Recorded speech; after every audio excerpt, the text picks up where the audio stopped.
car toi seul mérites l'adoration. Toi seul mérites la louange. Et je veux te dire qu'en tout moment, à chaque instant, tu restes le même. Tu ne changes point. Aucune situation ne peut te troubler, oh Jésus. Tu es assis sur ton trône et tu règnes, tu règnes, tu règnes, tu règnes, tu règnes, d'éternité en éternité. Et tu es Dieu et personne ne t'a fait Dieu. Tu es Dieu de par toi-même, Seigneur. C'est toi qui as créé l'univers. La terre entière t'appartient, Seigneur. Et c'est toi qui planifies toutes choses. Et tu contrôles toutes choses, Seigneur. Et mon âme te bénit en ce jour. Mon âme élève ta grandeur et ta gloire et ta majesté. Car tout est à toi, Seigneur. À toi la louange, Seigneur. Majesté, puissance, honneur et gloire à toi, Seigneur Jésus. Alléluia. Un jour nouveau s'élève, j'élèverai ma voix pour te louer.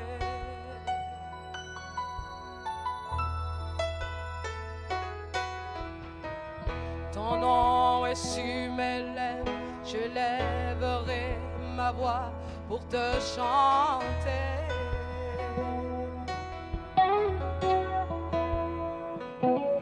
À toi seul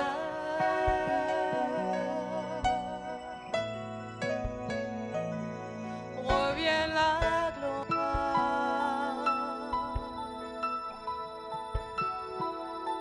À toi seul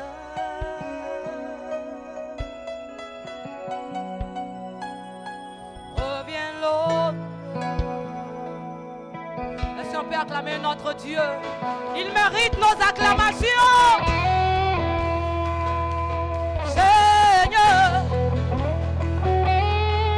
Alléluia.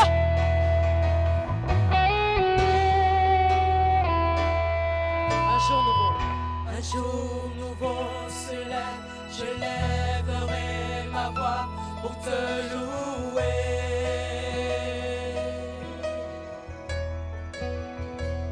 Ton nom est sur mes lèvres.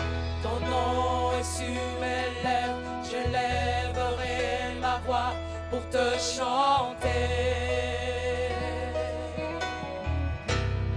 Un jour nouveau s'élève. Alléluia. Un jour nouveau se lève. Je lèverai ma voix pour te louer.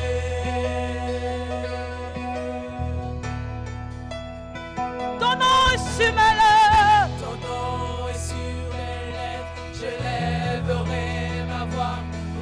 Chanter.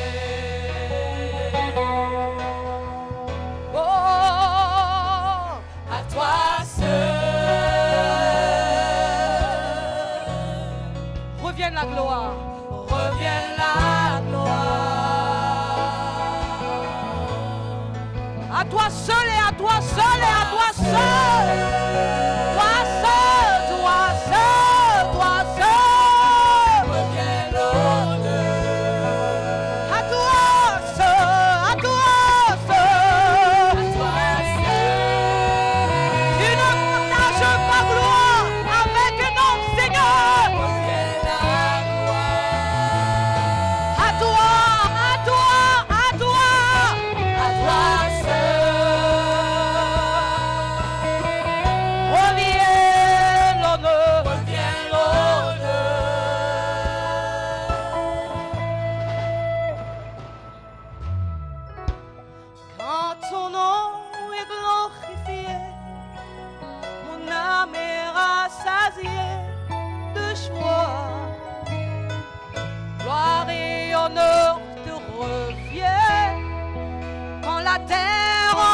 Chante, elle s'écrie envers le roi des rois.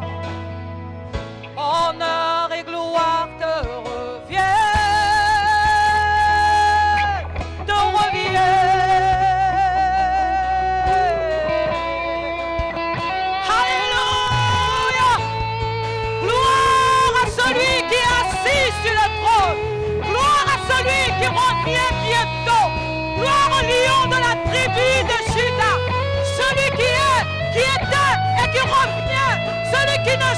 change pas, qui vit d'éternité en éternité. Alléluia. Gloire à Jésus, l'agneau immolé, l'agneau ressuscité, qui est assis sur le trône et qui règne. Alléluia. Merci Seigneur. Gloire à toi.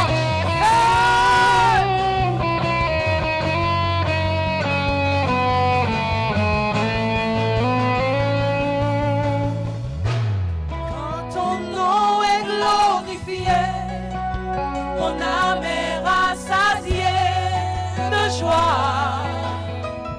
Honneur et gloire te reviennent quand la terre entière chante et s'écrie envers le roi des rois.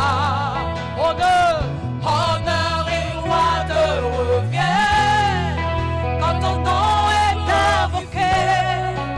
Mon âme est rassasiée de joie. Gloire et honneur te reviennent quand la terre entière chante et s'écrie envers le roi des rois. Gloire et honneur te reviennent quand ton nom est glorifié. Mon âme est rassasiée de joie. Gloire et honneur te reviennent quand la terre entière chante et s'écrie envers le roi des rois. Honneur et gloire te reviennent à toi seul.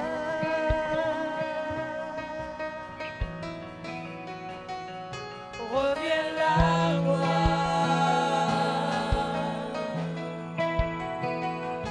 à toi seul. L'adoration,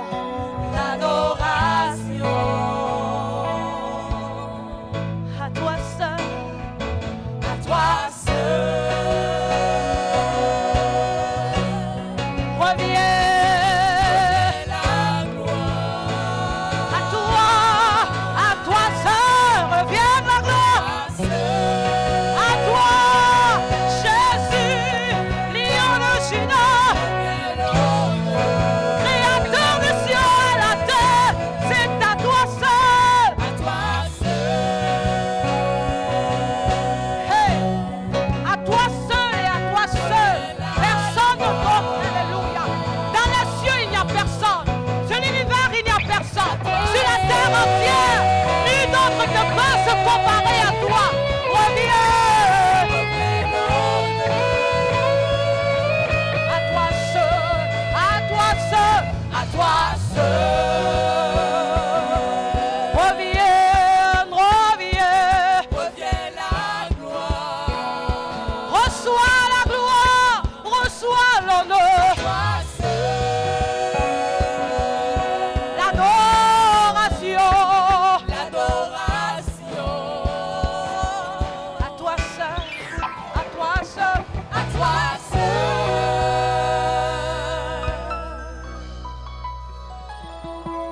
Reviens la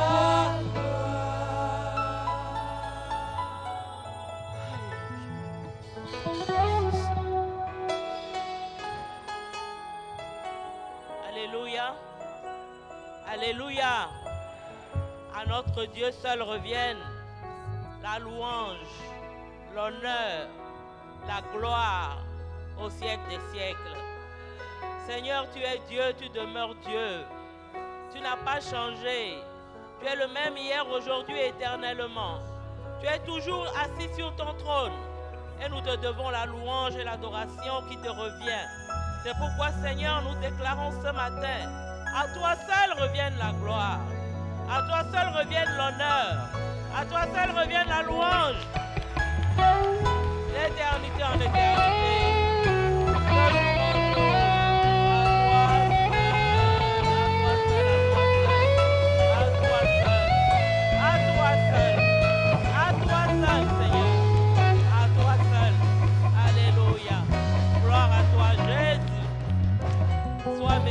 Glorifié. Alléluia. Gloire au Seigneur. Ce n'est pas parce que notre frère est parti que Dieu n'est plus sur son trône. Il est toujours sur son trône et il règne. Et il mérite que nous l'élevions, il mérite que nous l'adorions, il mérite que nous le louons. Amen. Vous pouvez vous asseoir sur les principautés et les dominations. Ce matin, le temps est un peu avancé. Donc, je vais essayer d'aller rapidement. Nous allons lire 2 passages pour commencer. Luc 10, versets 1 à 2 et Jean 4, les versets 35 à 38. Luc chapitre 10, versets 1 à 2 et Jean 4, 35 à 38. Amen. Lisons la parole du Seigneur. Après cela, le Seigneur désigna encore 70 autres disciples et il les envoya 2 à 2 devant lui dans toutes les villes et dans tous les lieux où lui-même devait aller. Il leur dit, la moisson est grande, mais il y a peu d'ouvriers. Priez donc le maître de la moisson d'envoyer des ouvriers dans sa moisson. Amen. Amen. Jean? Jean 4, 35, 38. Jean chapitre 4, 35.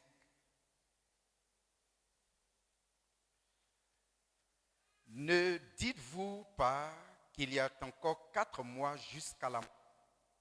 Voici, je vous le dis, levez les yeux et regardez les champs qui déjà blanchissent pour la moisson. Celui qui moissonne reçoit un salaire et amasse des fruits pour la vie éternelle, afin que celui qui sème et celui qui moissonne se réjouissent ensemble. Amen. Amen. Amen. Vous pouvez vous asseoir. Dans le passage de Luc que nous venons de lire, il est question de moisson. Il y a une moisson. Il y a un maître de la moisson. La seule chose qui manque, ce sont les ouvriers pour rentrer la moisson. N'est-ce pas? Mais quand on nous regarde aujourd'hui, nous les chrétiens, on a comme l'impression que ce que Jésus a dit est faux. Parce que pour nous, le problème, ce n'est pas les ouvriers, mais c'est la moisson. On dit souvent, les gens sont durs à gagner.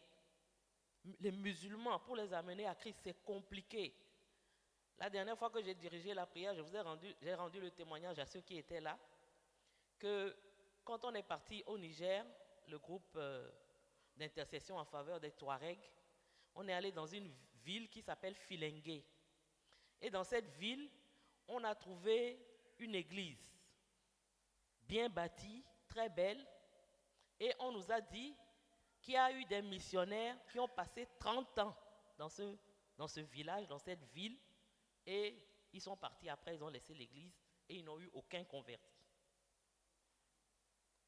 Et beaucoup d'entre nous, notre réflexe, c'est ça. C'est la moisson qui a un problème. C'est parce que le cœur des gens sont devenus durs. C'est parce que tel groupe est difficile à gagner. C'est parce que telle religion, c'est une forteresse. Et c'est ce que nous avons en tête. Mais Jésus nous dit ici que le problème, ce n'est pas la moisson. Le problème, ce sont les ouvriers de la moisson. La moisson, ce sont les vies sauvées, transformées par le message de l'Évangile. Le maître de la moisson, c'est Dieu. Les ouvriers, en principe, normalement, c'est nous. Mais la question que je me pose et que je vous pose ce matin, pourquoi Jésus est en train de dire qu'il y a peu d'ouvriers? Alors que dans le passage de Luc que nous venons de lire, à l'inverse d'un autre passage de Matthieu, où il est question aussi de la moisson qui est grande mais qui a peu d'ouvriers, la Bible nous dit que Jésus désigna 70 autres disciples et il les envoya. 70 autres, ça veut dire qu'il a déjà envoyé un groupe. Et puis, il a encore sous la main 70 autres. Et il dit, il y a peu d'ouvriers. Où est le problème? Je vous pose la question. Imaginons qu'à Aves Angré ici, nous avons 70 éloges. Et puis, on va dire qu'il y a peu d'ouvriers. Non, je vous pose la question. Éloge, excuse-moi, 70 comme lui. Et puis il y a problème d'ouvriers.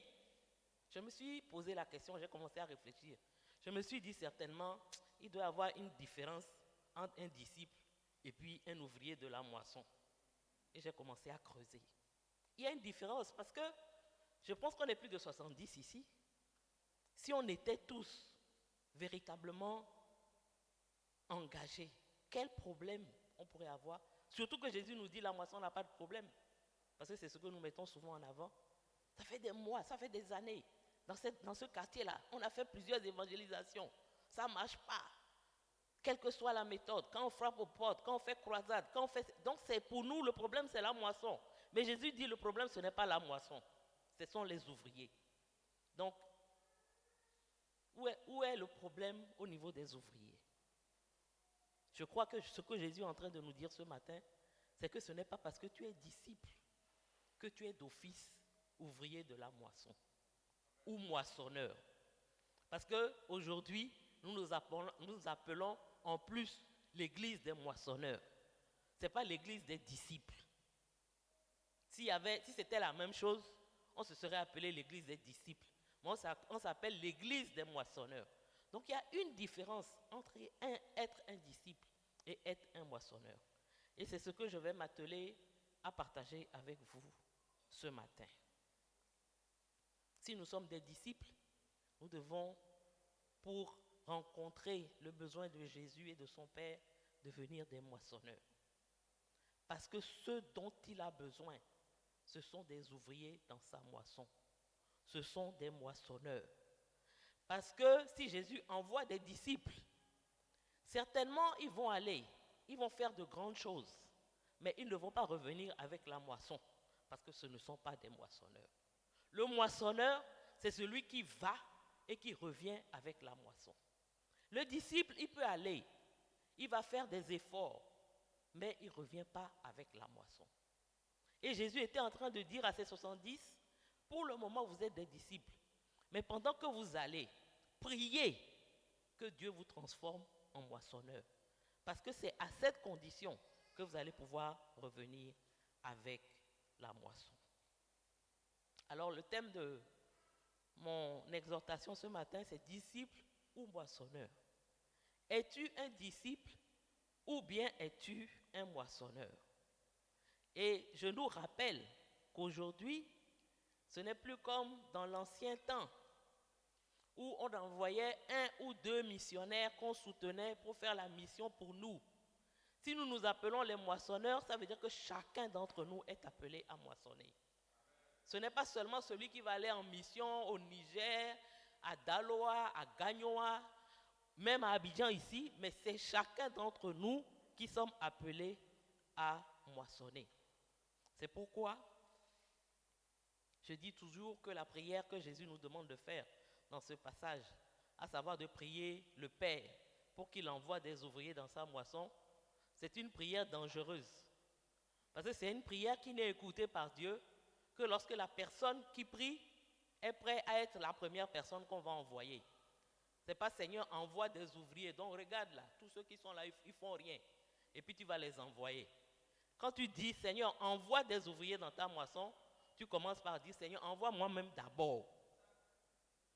Et puis après, peut-être tu vas m'ajouter d'autres personnes, mais c'est moi d'abord. Et ce genre de prière, le Seigneur ne l'écoute pas, tant que toi-même tu ne te sens pas concerné. Quand Jésus dit de prier le Père pour qu'il envoie, il dit de prier pour que le Seigneur t'envoie toi-même. C'est ce que ça veut dire. Prie que le Seigneur t'envoie. Et prie que pendant que tu réponds à l'appel, le Seigneur lui-même te transforme de disciple en moissonneur. Nous allons regarder ce matin ensemble, c'est un seul passage, c'est celui que nous avons lu, le deuxième, Jean 4, 35, 38, et puis Luc 10, bon, les deux passages que nous avons lus. Et nous allons, au travers de ces deux passages, ce matin, je vais vous faire ressortir les 5 différences principales qu'il y a entre un disciple et un moissonneur.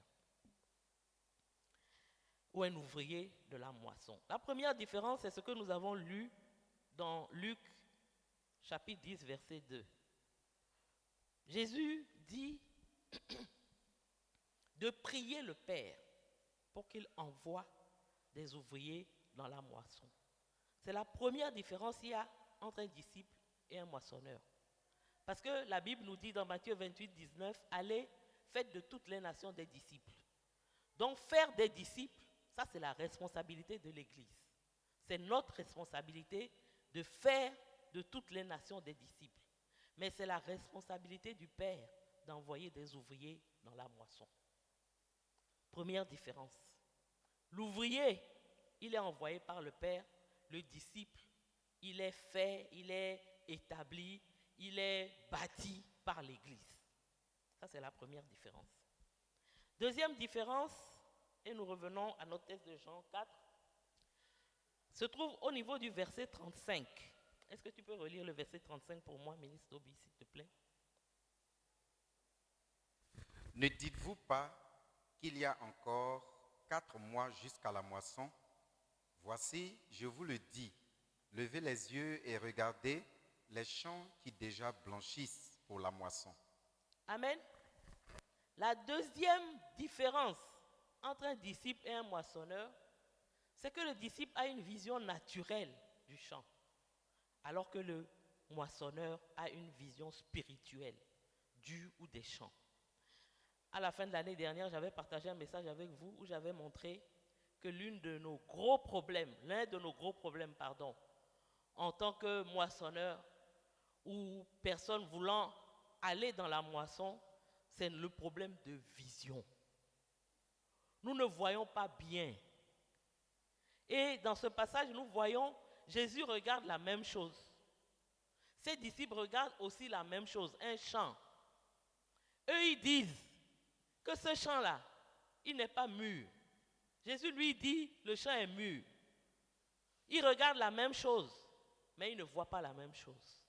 Et c'est notre problème aujourd'hui. Nous ne regardons pas la moisson avec les yeux de Jésus, mais nous le regardons avec nos yeux. Et ce que nous voyons, c'est ce que j'ai déjà cité, quelque chose de dur, de compliqué, quelque chose qui nécessite des aptitudes particulières, qui nécessite des gens particuliers. La moisson pour nous, c'est quelque chose de terrible. Mais Jésus, lui, voit des gens, des hommes, des femmes qui sont prêts à être moissonnés. Quand on dit que quelqu'un est prêt à être moissonné, ça veut dire que la personne est au bord du salut. Il lui reste juste un petit coup de pouce et puis il rentre dans le royaume. Lorsque nous regardons, nous nous disons qu'il n'est pas encore temps. C'est le même champ que les deux voient. Les disciples voient le même champ. Jésus voit le même champ. Mais à cause de notre problème de vision, nous ne voyons pas ce que Jésus voit. Et ce matin, je vais partager avec vous 3 phénomènes que nous avons avec notre vision et qui nous empêchent de voir ce que Jésus voit. La première, je ne vais pas insister là-dessus. Vous pouvez repartir à mon premier message, c'est la myopie. La myopie, c'est l'incapacité à voir loin. Un myope, il voit tout ce qui est près, mais dès que la chose est éloignée, il ne voit plus. Et j'ai expliqué que nous sommes tous des myopes. Parce que tout ce que nous voyons, c'est tout ce qui est sous notre nez. C'est tout ce que, comme on dit, nous ne voyons pas plus loin que le bout de notre nez. C'est ça un myope. Tout ce qu'il voit là, c'est son nez. Et j'ai expliqué aussi que le propre de la brebis, du mouton, c'est d'être myope. Il n'y a pas plus myope parmi les animaux qu'un mouton. Tout ce qui l'intéresse, c'est la touffe d'herbe qui est devant son nez. Et je me suis rendu compte d'une chose, c'est qu'aujourd'hui, le diable utilise cette myopie pour nous empêcher de faire ce que le Seigneur attend de nous.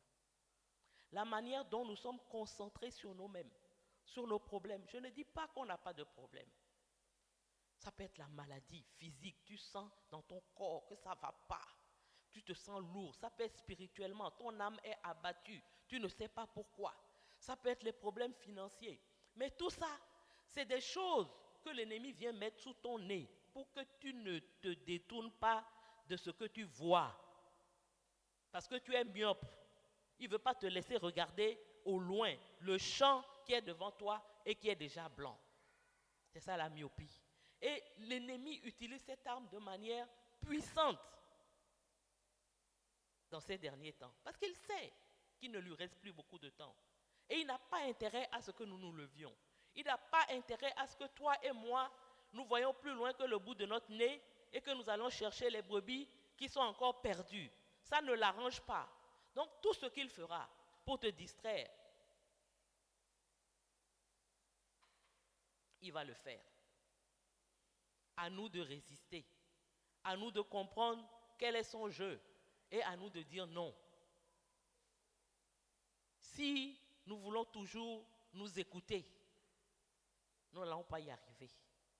Si moi je devais m'écouter ce matin-là, j'étais couché dans mon lit tranquillement, je n'allais pas sortir de mon lit parce que je ne me sens pas bien.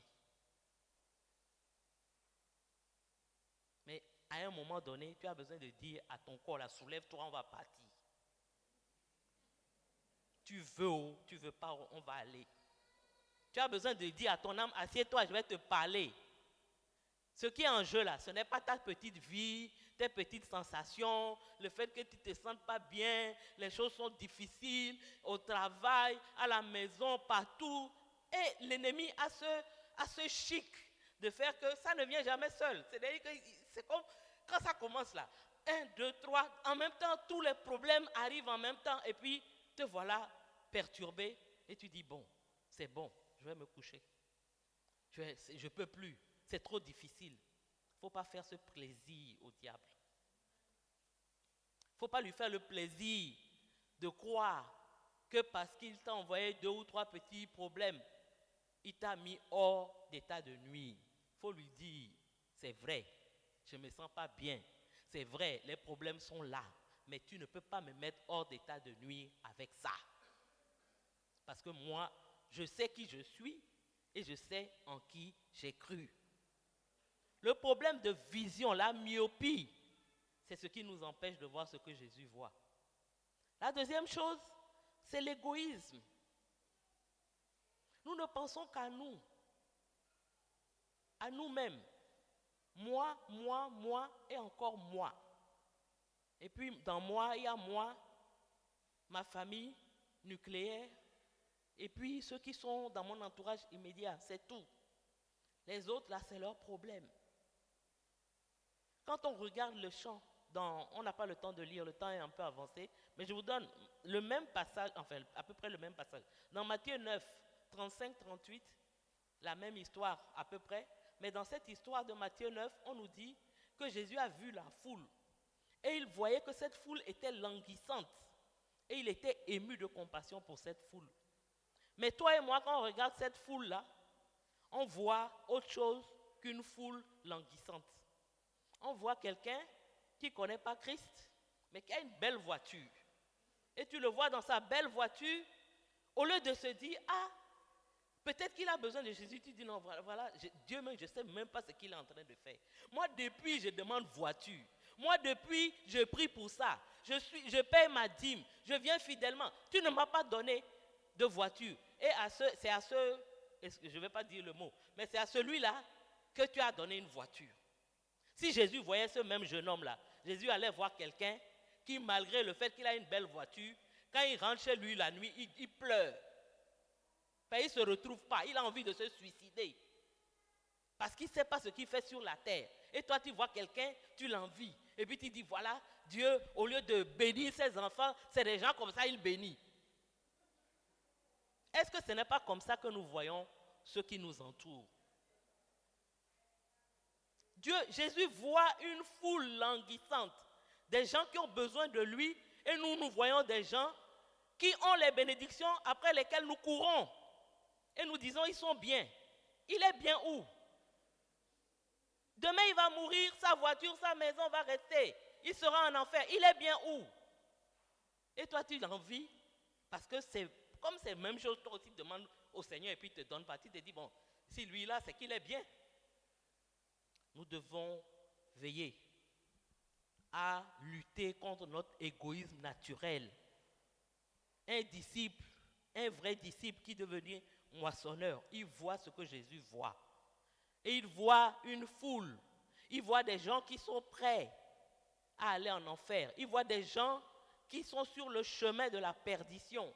Et son cœur est ému. Et il se dit non, quel que soit ce que moi je demande au Seigneur, je vais laisser cela de côté et je vais m'intéresser à cette personne. Parce que là où il va, je ne veux pas qu'il aille là-bas. Problème de vision. Parce que nous voyons autre chose que la moisson. Et même lorsque nous voyons des âmes difficiles à gagner, comme je l'ai déjà dit.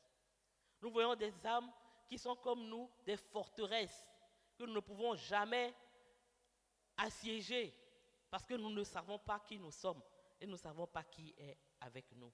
Vous savez, les yeux peuvent tromper. Vous avez déjà vu, il y a plusieurs images qui sont des illusions d'optique. Il y a une, quand tu regardes, tantôt c'est une vieille femme, une vieille sorcière, tantôt c'est une belle jeune femme. Je ne sais pas si vous avez déjà vu cette image. Certains ont déjà vu. C'est des illusions d'optique. Selon l'angle où tu vois l'image, tu peux voir une belle jeune femme ou bien une sorcière. Et il y a d'autres illusions d'optique de cette manière. Et le diable nous montre ces illusions d'optique.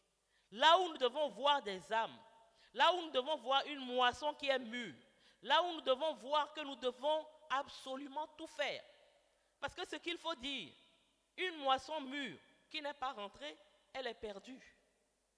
Une âme qui est prête à donner sa vie au Seigneur et à qui on n'a pas annoncé l'évangile et qui meurt, elle est perdue. Et nous voyons cette moisson mûre et nous voyons autre chose. Parce que notre vision nous trompe. Ma prière est que tu puisses faire de ce point-là un point de vigilance dans ta vie pour dire, Seigneur, ne permets plus que je regarde une moisson mûre et que je vois autre chose qu'une moisson mûre. Donne-moi tes yeux pour regarder. Donne-moi ton cœur pour voir les âmes qui se perdent. Donne-moi ce fardeau. C'est parce que nous ne voyons pas que nous ne faisons rien. Si notre vision était correcte, tu ne peux pas regarder en face quelqu'un, que tu l'aimes ou que tu ne l'aimes pas, et puis savoir que si rien n'est fait, cette personne est perdue, et puis tu ne fais rien. C'est notre vision qui nous trompe, parce que nous ne voyons pas ce que Jésus, lui, voit. Amen. Troisième chose, troisième différence que nous avons entre le moissonneur et le disciple, c'est que, Jean 4, 35 toujours, le disciple, lui, quand il voit la moisson, il dit, il y a encore 4 mois avant que cette moisson ne devienne mûre. C'est ce que Jésus dit. Les disciples disent, il y a encore 4 mois. Vous dites, Jésus leur dit, vous dites qu'il reste encore 4 mois avant que vienne le temps de moissonner. Mais moi, je vous dis que la moisson est déjà mûre. Le disciple, il pense au futur. Il dit demain. Il dit il y aura un réveil avant le retour de Jésus. Ce réveil-là, c'est ça que lui, il attend. Mais l'ouvrier de la moisson, il pense que c'est maintenant et aujourd'hui. Parce qu'il voit que la moisson est mûre. Et quand la moisson est mûre, il faut absolument la rentrer, sinon on risque de la perdre. Vous savez, ce n'est pas très... Ça ne nous parle pas trop. Mais vous voyez par exemple, dans les pays où les saisons sont vraiment marquées, quand tu es dans une saison que tu ne comprends pas, tu vas avoir des attitudes qui sont bizarres, qui sont... On va te prendre pour un fou, parce que tu es dans une saison et tu te comportes comme si tu n'es pas dans la saison. Je vous prends un exemple. Actuellement, dans les pays européens, c'est l'été. Imaginez un homme qui se lève le matin, il prend son manteau d'hiver avec les poils, tout ça, il se sape dedans et puis il sort, en temps il y a la canicule dehors. On va dire, mais c'est un fou. Pourquoi? Parce qu'il n'a pas su discerner les saisons. Il ne sait pas dans quelle saison il se trouve. Donc il pose des actes qui sont en contradiction avec la saison dans laquelle ils se trouvent. J'avais une cousine en France qui était un peu... Et elle, en été par exemple, elle va prendre parapluie, elle va prendre son imperméable, elle va prendre son manteau parce qu'elle dit que dans ce pays-là, on ne sait pas quand le temps va changer. Donc, elle prend tout, mais c'est parce qu'elle avait un problème. Quelqu'un, vous savez, nous on ne connaît pas la météo, mais en France, tous les soirs, les gens regardent la météo parce que c'est en fonction de la météo qu'ils vont s'habiller le lendemain. Il va pas, si tu n'as pas écouté la météo, on dit demain c'est la pluie. Toi, tu t'habilles comme si aujourd'hui il y a eu du soleil, donc comme il y a eu du soleil, demain je vais encore porter la même robe ensoleillée et puis il y a la pluie. Les gens vont te regarder bizarrement. Et c'est ce que nous faisons. Nous devons discerner dans quelle saison nous sommes. Et la saison dans laquelle nous sommes, ce n'est pas la saison où il faut attendre demain. C'est la saison où il faut aujourd'hui. Quand il reste encore 4 mois avant la moisson, qu'est-ce que l'agriculteur fait? Il ne fait pas grand-chose. Il regarde juste, s'il ne pleut pas, il va donner de l'eau, il va irriguer pour s'assurer que la moisson va éclore normalement. Donc, en temps de 4 mois avant la moisson, on est relax. On n'a pas besoin de trop s'agiter. Mais quand la moisson est là et qu'on se comporte comme si on était 4 mois avant la moisson, là c'est grave. Parce que le temps de la moisson, c'est le temps où on s'agite. C'est le temps où on se lève tôt, on rentre tard. C'est le temps où on sonne la mobilisation générale. C'est le branle-bas de combat. Tout le monde est mis à contribution. À ce moment-là, on ne cherche même plus les ouvriers qualifiés. Même les stagiaires, on les prend. Tu sais faire, tu ne sais pas faire. Mais vous n'avez jamais... Nous, quand on était enfants, c'est pendant les vendanges, parfois qu'on se faisait de l'argent, parce qu'à cette période, on n'a plus besoin d'un ouvrier qui sache faire. L'essentiel, c'est qu'il y ait de la main-d'œuvre. Donc, on embauche tout le monde. Le temps de la moisson, c'est le temps où tu n'as pas besoin de savoir évangéliser, viens seulement. Tu n'as pas besoin de savoir parler, viens seulement. La moisson est là. C'est à portée de main. Tu n'as pas besoin de faire des efforts. Tu n'as pas besoin d'être qualifié. Tu n'as pas besoin d'en savoir trop.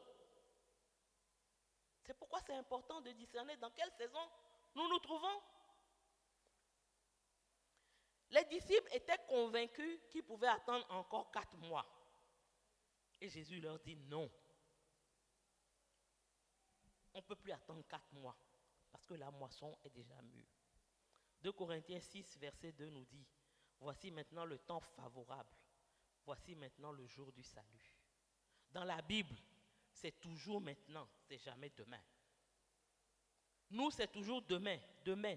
Quand j'ai fini de régler mes problèmes, Dieu, toi-même, tu vois, actuellement là, je ne suis pas bien. Je ne suis pas en forme, ni spirituellement, ni physiquement. Toi-même, tu vois. Quand j'aurai fini de régler tout ça là, demain, je vais m'occuper de toi. Dieu dit c'est maintenant, c'est aujourd'hui. Le temps du salut, c'est aujourd'hui. Celui que tu as raté aujourd'hui, ce n'est pas sûr que tu le trouves encore demain pour le rattraper. C'est aujourd'hui. Nous devons, en tant que moissonneurs, avoir ce sens de l'urgence de la mission que le Seigneur nous a confiée. Le disciple, il a le temps. Le disciple peut semer aujourd'hui et attendre 10 ans, 15 ans pour récolter. Il n'y a pas de problème. Mais le moissonneur, lui qui a vu la moisson, qui sait que la moisson est blanche, que la moisson est mûre, il ne peut pas attendre demain. C'est aujourd'hui ou jamais. Nous devons avoir ce sens de l'urgence et ne pas remettre à demain, parce que nous ne savons pas de quoi demain sera fait. La moisson, c'est pour aujourd'hui. Jésus dit à ses disciples, vous dites qu'il y a encore 4 mois, mais moi je vous dis non, c'est maintenant. On n'a plus 4 mois devant nous. 4 mois, c'est toute une saison. 4 mois, c'est beaucoup de temps. Si vous pensez qu'il y a 4 mois alors que la moisson est mûre, c'est que cette moisson-là est perdue. Mais ce n'est pas ce que le Seigneur veut, que les moissons soient perdues. Alléluia. Est-ce que vous me suivez? Est-ce que vous recevez quelque chose? Le disciple pense futur. L'ouvrier de la moisson pense maintenant. Que le Seigneur imprime dans nos cœurs ce sens du maintenant. c'est maintenant que nous devons nous lever. C'est maintenant que nous devons commencer. C'est maintenant que nous devons agir. Comme je l'ai dit, actuellement, on ne trie pas. On ne dit pas non, toi tu es trop petit. On ne dit pas non, toi tu ne sais pas parler. On ne dit pas non, toi, en tout cas la manière dont tu fais là, c'est pas comme ça on doit faire. On prend tout le monde parce qu'il y a un sens de l'urgence qui fait que on ne trie plus. Alors ne regarde pas ce que tu es, ne regarde pas à ce que tu vis, mais engage-toi résolument dans la moisson. Amen. C'est quelle différence maintenant? Je vais voir si vous suivez. La quatrième différence. Jean 4, verset 36. Ministre Dobi.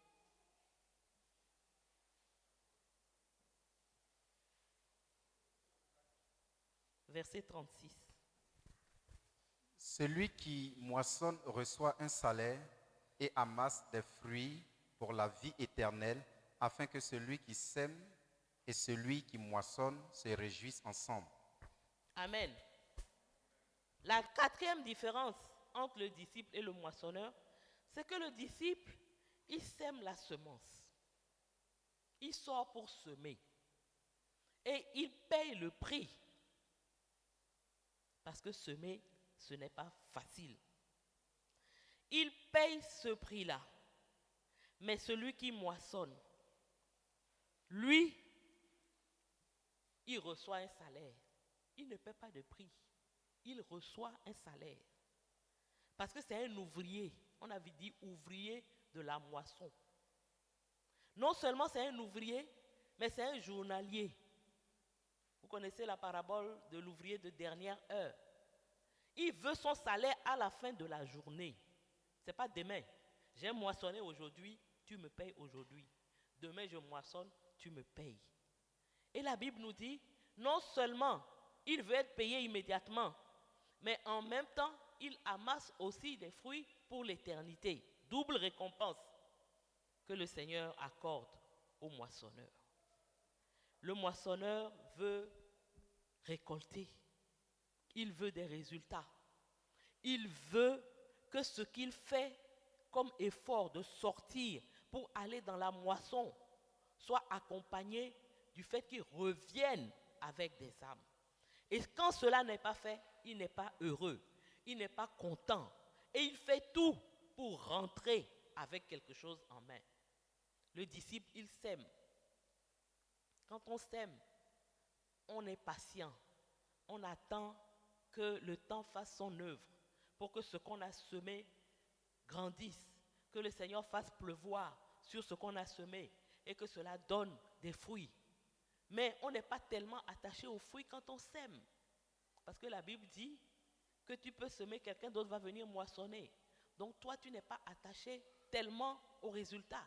Mais le moissonneur, parce que ce qu'il va moissonner, de ce qu'il va moissonner, dépend son salaire de ce jour, il s'assure d'avoir des résultats. Non seulement aujourd'hui, et ça c'est quelque chose que j'aime beaucoup, le moissonneur reçoit une double récompense, un salaire, parce que c'est un ouvrier, il a travaillé, on le paye. Mais en plus, il amasse des fruits pour la vie éternelle. Dans la version parole de vie, ce passage est traduit de cette façon. Celui qui récolte reçoit déjà sa récompense et il rassemble tout pour vivre toujours avec Dieu. En moissonnant, tu reçois ta récompense. En moissonnant, tu amasses ce dont tu auras besoin pour vivre dans l'éternité. C'est la Bible qui le dit. Le disciple, il sème la semence et il paie un prix. Mais le moissonneur, il reçoit un salaire et amasse des fruits pour la vie éternelle. Le disciple sort avec un sac rempli de semences. C'est la parole. Et il jette cette semence. Mais le moissonneur, il ne sort pas avec un sac. Il sort avec un panier. Il sort avec une bassine. Il sort avec, en tout cas, quelque chose qui peut contenir la moisson, les fruits mûrs qu'il va récolter. Le disciple pense au prix à payer. Mais le moissonneur, lui, pense à la récompense qu'il attend. Nous devons, en tant que moissonneurs, avoir cette vision de gagner effectivement, pas de faire simplement, pas simplement d'aller, de parler, pas simplement d'aller. C'est pour ça que je dis que les moissonneurs dont l'Église, dont Jésus a besoin en ce temps, ce sont des moissonneurs qui connaissent les âmes qu'ils doivent moissonner. Il sait que telle personne est mûre parce que le Saint-Esprit lui a donné de voir que cette personne, elle est prête à être cueillie et il peut le cueillir. Ce n'est pas aller parler de Jésus à des gens que vous ne connaissez pas, mais c'est des gens qui sont dans votre entourage, que vous connaissez, dont vous connaissez la situation, dont vous connaissez les problèmes. Et le Saint-Esprit vous permet de voir qu'aujourd'hui, ça fait peut-être 10 ans que vous avez semé dans la vie de cette personne, mais aujourd'hui, cette personne est mûre. Et à ce moment-là, vous sortez en tant que moissonneur pour cueillir ce fruit mûr. Est-ce que nous pouvons avoir ces qualités d'un moissonneur? Travailler pour un salaire, ce n'est pas une mauvaise chose. Parce que quand tu sais, en général, vous savez, les ouvriers, ils sont payés à la pièce, comme on dit. C'est-à-dire, c'est la quantité de travail que tu fournis qui détermine ton salaire. Ce n'est pas comme les fonctionnaires, tu t'en vas, tu fais 8 heures, tu as travaillé, tu n'as pas travaillé, on te donne ton argent. Non. Là, parce que tu es payé à la pièce, tu t'assures, en fonction de ce que tu veux recevoir comme salaire, de faire les résultats qui vont te permettre de recevoir le salaire que tu veux. Est-ce que nous pouvons avoir cette vision? Être orienté, comme on dit, résultat. Chercher, pas seulement à parler, à évangéliser, mais à gagner effectivement des âmes. Alléluia. Que le Seigneur nous aide à le faire, qu'il nous donne ce dont nous avons besoin, la force, la hargne, la détermination. Ce n'est pas je m'en vais, je lui parle. S'il a accepté, c'est tant mieux. S'il n'a pas accepté, c'est tant pis. J'ai fait ma part. Non, je veux le gagner. Je veux que celui-là fasse partie de mon panier. Je veux que celui-là fasse partie de mon héritage éternel. Et je mets tout ce qui est en ma possession, en mes capacités, tout ce que je dois faire pour pouvoir l'avoir. Et je fais tout pour l'avoir effectivement. 5e différence. Jean 4, le verset 36. La deuxième partie. Tu peux relire, s'il te plaît? Jean 4, 36. Bon, celui qui moissonne reçoit un salaire et amasse des fruits pour la vie éternelle, afin que celui qui sème et celui qui moissonne se réjouissent ensemble. Amen. Le moissonneur est un producteur de joie. Le disciple, lui, il s'en va avec larmes. Le moissonneur produit la joie. La Bible dit qu'il revient avec joie. Pourquoi avec joie? Parce qu'il a fait rentrer la moisson. Il est heureux. Et sa joie est contagieuse. Parce qu'il partage cette joie avec celui qui a semé aussi et qui n'a pas eu de résultat. Parce que ce que la Bible nous dit ici, c'est que quand nous allons moissonner, souvent nous moissonnons des âmes que d'autres personnes ont gagnées en semant en eux avec des larmes. Et nous allons, le moissonneur, il s'en va simplement, il a comme l'impression que c'est tellement facile, il parle juste, la personne, comme si, vous imaginez un fruit qui est mûr sur un arbre, il suffit de le toucher, il tombe. Donc tu rencontres un fruit mûr, appelle, tu as parlé, après il dit, j'accepte Jésus. Tu dis, aïe, donc c'est facile comme ça. C'est facile parce que quelqu'un a payé le prix dans les larmes. Et cette personne n'est plus là.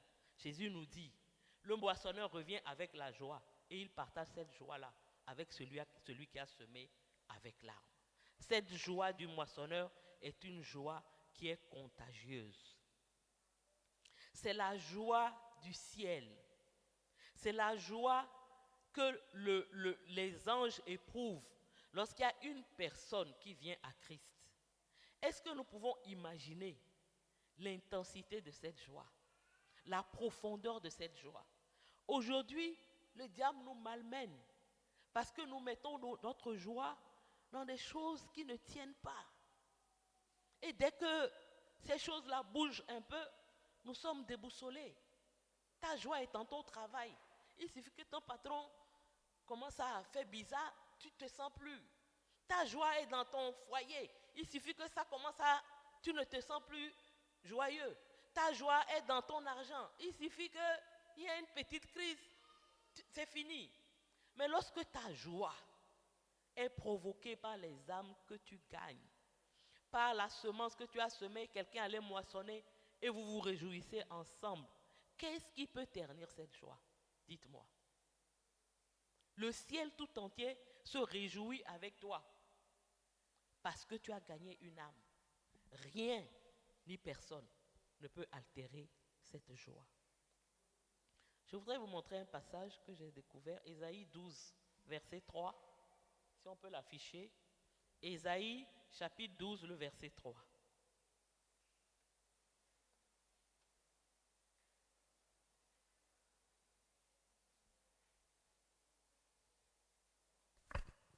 Vous puiserez de l'eau avec joie aux sources du salut. Et vous direz en ce jour-là, louez l'Éternel, invoquez son nom, publiez ses œuvres parmi les peuples, rappelez la grandeur de son nom. Amen, on peut s'arrêter là. C'est la première partie qui m'intéresse. Vous puiserez de l'eau avec joie aux sources du salut. La vraie joie se trouve aux sources du salut. La vraie joie, elle se trouve aux sources du salut. C'est vrai que nous sommes des hommes. Et en tant qu'hommes, il y aura toujours des choses qui vont nous perturber, qui vont faire sortir notre nature d'être humain, qui vont nous faire pleurer, qui vont nous faire tomber dans une forme de dépression. Mais la véritable joie, elle se trouve aux sources du salut. Non seulement notre salut, mais le salut que nous apportons aux autres.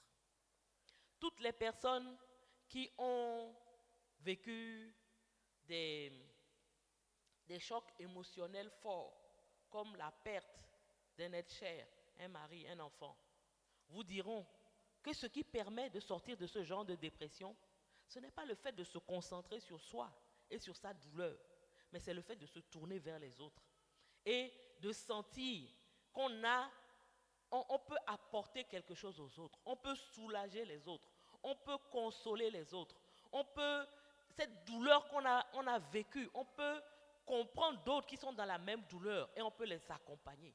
C'est ça qui permet de guérir. Ce n'est pas le fait de dire, ah, pauvre de moi, hey, je suis misérable, regardez, j'ai tel problème. Moi, c'est toujours moi. Moi, ça n'a jamais guéri personne. Et la plupart du temps, c'est ce que nous faisons. Nous-mêmes. C'est ce que l'Église aussi fait pour nous. Quand on nous sent un peu mal et tout, on nous parle, oui, le Seigneur va faire, faut tenir bon, faut t'accrocher, on prie un peu pour toi, et puis tu t'en vas. Mais ça ne fait pas partie de la dépression, hein, je peux vous assurer. Je peux vous assurer. Ce qui fait partie de la dépression, c'est de se tourner vers les autres. C'est de s'investir dans la vie des autres. C'est de se dire que malgré ce que je vis, je peux être utile entre les mains du Seigneur en tant que moissonneur. Et il va m'utiliser. Et parce qu'il va m'utiliser, la joie qui accompagne le fait d'être un moissonneur et d'être utile entre les mains du Seigneur, cette joie-là va me permettre de surmonter ce que je vis au plus profond de moi-même. Alléluia. C'est à cela que le Seigneur nous appelle. Cessons de nous concentrer sur nous-mêmes. Recherchons cette joie qui se trouve aux sources du salut. C'est cette joie qui peut nous guérir. C'est cette joie qui peut nous permettre de vivre. Parce que je peux vous assurer, tel que c'est parti, le monde ne va plus jamais nous accorder le confort que nous recherchons. Ça va aller de mal en pis. On se trouvera toujours, si on veut véritablement suivre le Seigneur, en inconfort dans ce monde. On se trouvera toujours mal à l'aise. La seule chose qui peut nous apporter de la joie, c'est de faire la joie de notre Père.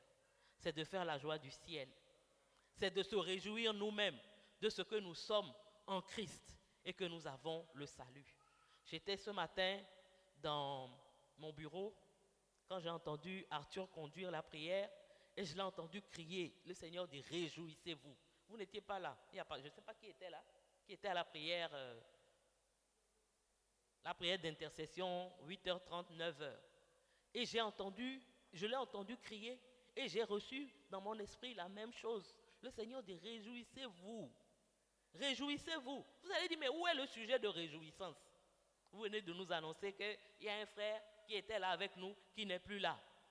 Moi-même, quand je regarde mes problèmes, quels sont les sujets que j'ai de me réjouir? Réjouissez-vous aux sources du salut. Votre salut est le salut que vous apportez au monde. C'est la vraie réponse que le Seigneur donne à tes larmes, à tes supplications. Réjouis-toi parce que tu es un homme, une femme qui fait la joie du ciel. Nous allons nous tenir debout.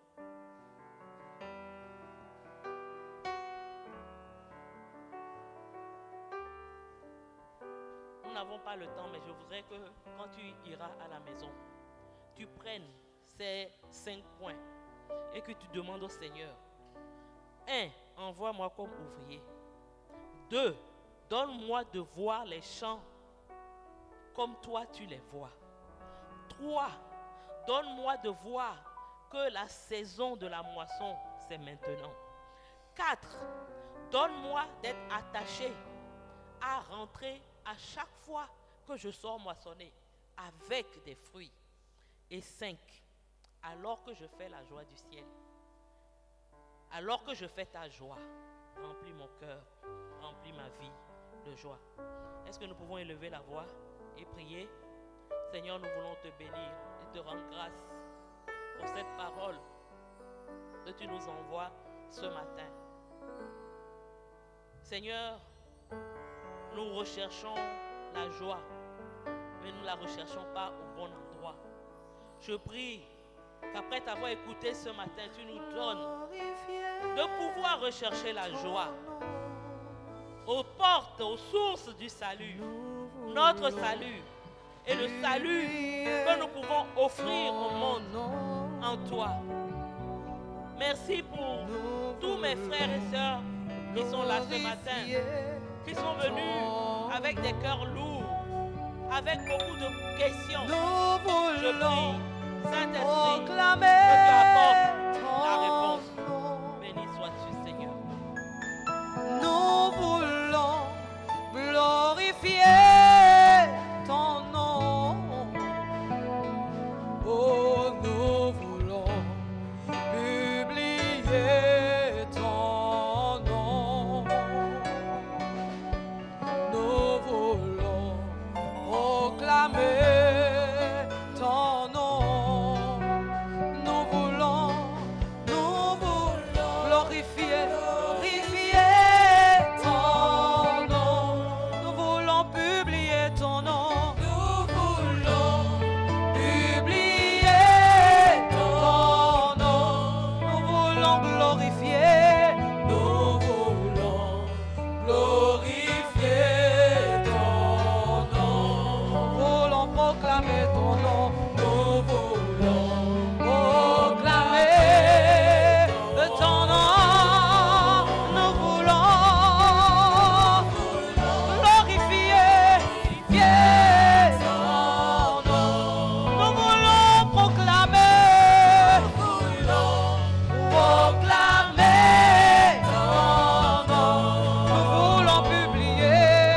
Nous voulons publier ton nom. Nous voulons annoncer ton nom. Nous voulons annoncer ton nom. Alléluia. Alléluia. Avant que je ne fasse la bénédiction, je voudrais vous dire de rester à l'écoute parce que vous savez que notre frère Tchaovi, il est togolais. Ses parents ne pourront pas venir. Donc, il va certainement être enterré en milieu de semaine. Donc, restons à l'écoute pour que nous puissions nous mobiliser, pas pour aller le pleurer, mais pour utiliser sa mort pour évangéliser ceux qui vont venir le pleurer. Amen. Donc, véritablement, restons à l'écoute. On n'a pas encore la totalité du programme, mais ça va se faire dans les jours qui viennent, en tout cas avant la fin de la semaine. Peut-être même en milieu de semaine. Donc, restons à l'écoute et mobilisons-nous.